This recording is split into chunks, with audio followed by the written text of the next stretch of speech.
Mapagpalang maga po mga kalingap, andito na po kami ni Kalingap Mix sa tricycle at magbabayad na po siya sa motor. Ayan, maraming salamat po Kuya Bal.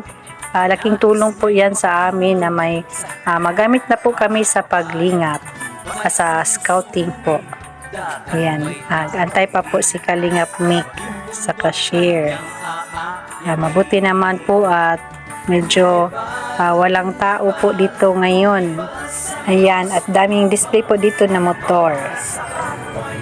Inantay po ni Kalingap Mick ang plate number ng motor. Ayan na po ang plate number L378NR. Kuha na po. Ayan, maraming salamat Kuya Bal.